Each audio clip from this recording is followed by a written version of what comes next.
The movie begins in 2007, right after President Bush announces the end of the ongoing Iraq War. We're introduced to Sergeant Shane Matthews, a skilled sniper, and Sergeant Alan Isaac, his trusted spotter. Their mission entails examining a construction site for a pipeline in the Iraqi desert. Upon surveying the area, they come across the lifeless bodies of approximately 10 workers, all of whom have suffered fatal head injuries. Matthews grows impatient after spending the last 20 hours surveying the area with no movement, so he removes his camouflage.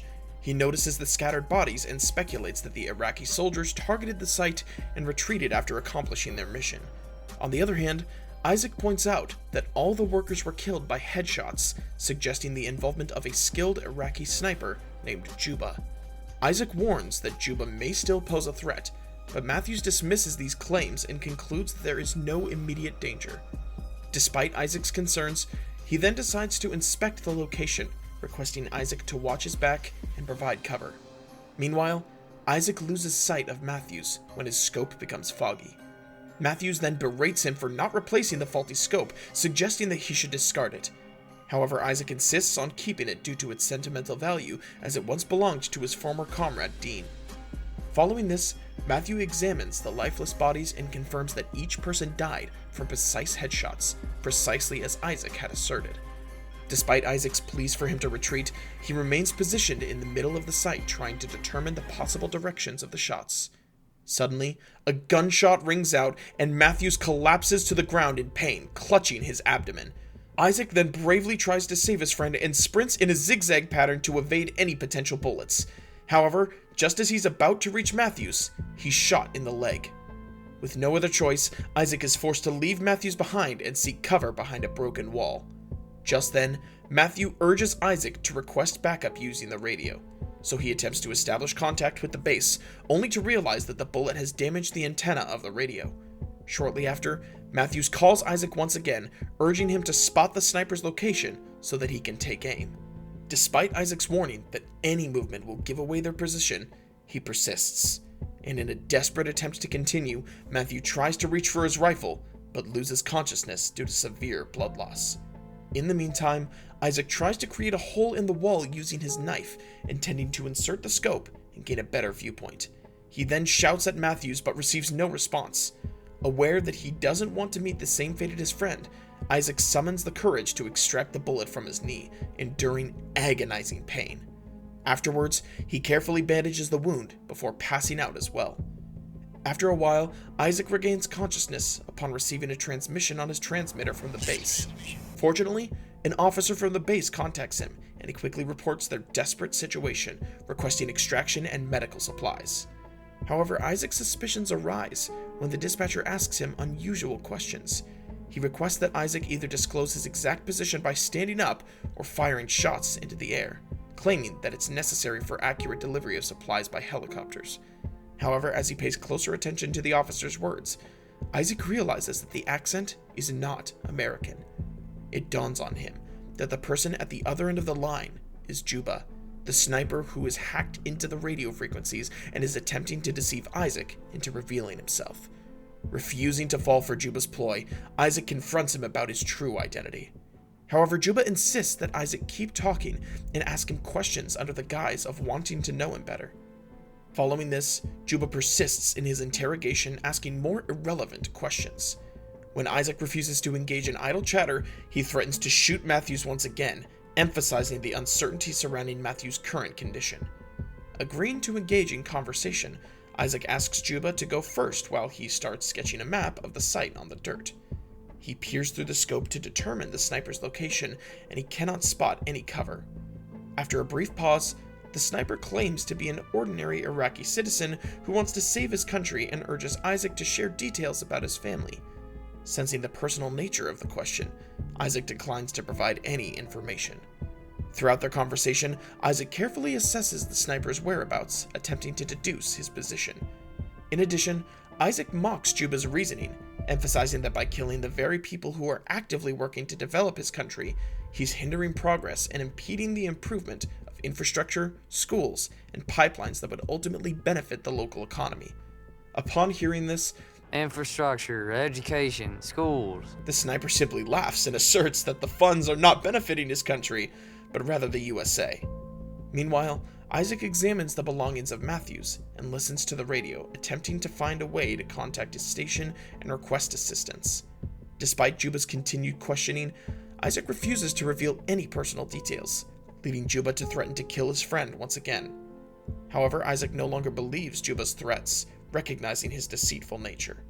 In an attempt to prove his dangerous intent, Juba reveals the name of a previous owner of the scope, confirming that he's been listening to their conversations since their arrival. He quotes an earlier remark made by Matthews, indicating that Juba has been monitoring their every word using his scope. Before long, Isaac becomes aware that one of the deceased soldiers possesses a radio. To retrieve it, he decides to move the body closer to the wall, but reaching the radio without exposing himself proves to be a challenging task. Additionally, Isaac realizes that his water bottle is empty, deliberately punctured by a sniper's shot. Juba then confesses that he intentionally targeted Isaac's water bottle, the radio antenna, and his knee with the purpose of incapacitating him and trapping him in an inescapable situation.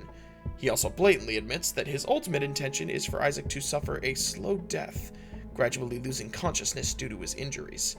Upon finding the bullet that was extracted from his leg, Isaac closely examines it to discern the type of weapon he's using.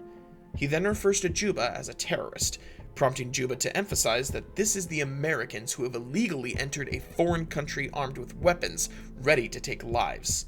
Meanwhile, Isaac utilizes his scope to confirm his suspicion that the sniper is hiding beneath a large heap of trash. Considering the harsh conditions, he concludes that Juba is a skilled professional. However, he denies being the renowned sniper and insists that he is just an ordinary Iraqi man.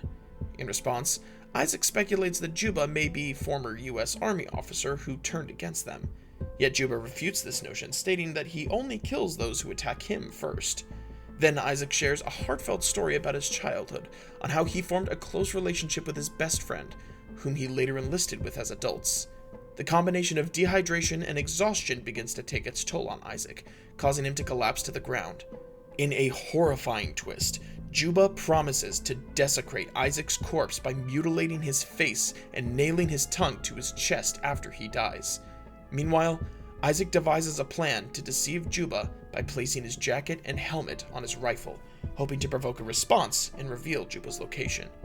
Unfortunately, Juba sees through the ruse, and a helmet falls on the other side of the wall, leaving Isaac exposed and unable to protect his head. As time passes, Isaac grows increasingly desperate and decides to take a risky move. With no other options available, he runs towards a nearby deceased soldier lying on the ground, steals the bag and radio, and quickly returns to the safety of the wall.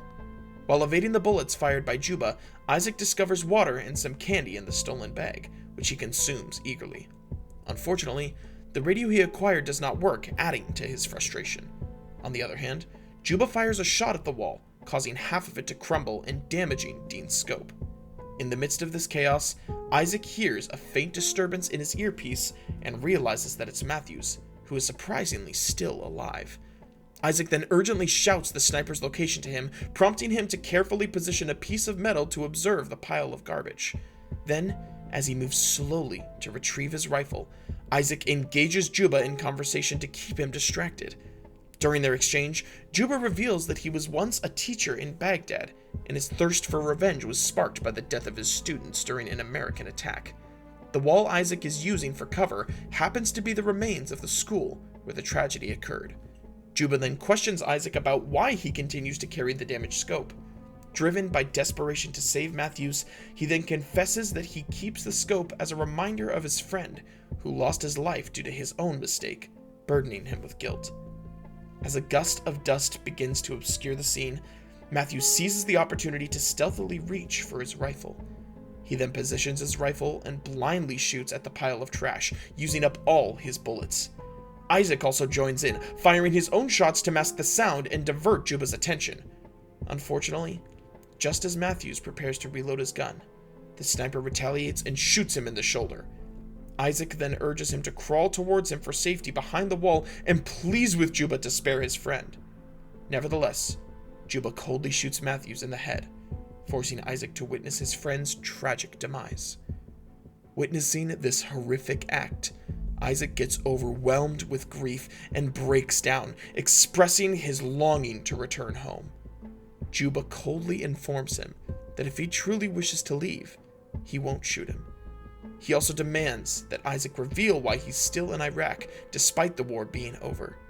After a moment of pause, Isaac confesses that he's there because he was actually responsible for the death of his old friend, Dean.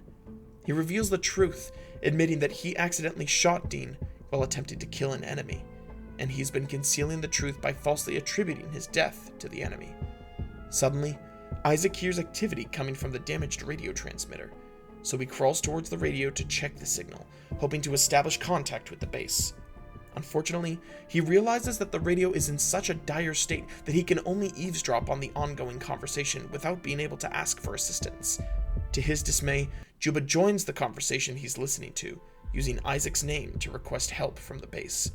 It finally dawns on him that the sniper has been hacking into American communications, posing as a soldier in need of assistance, luring backup teams to the area, only to ruthlessly eliminate them. Sometime later, Isaac regains consciousness, only to experience the painful sensation of a crow pecking at his leg wound.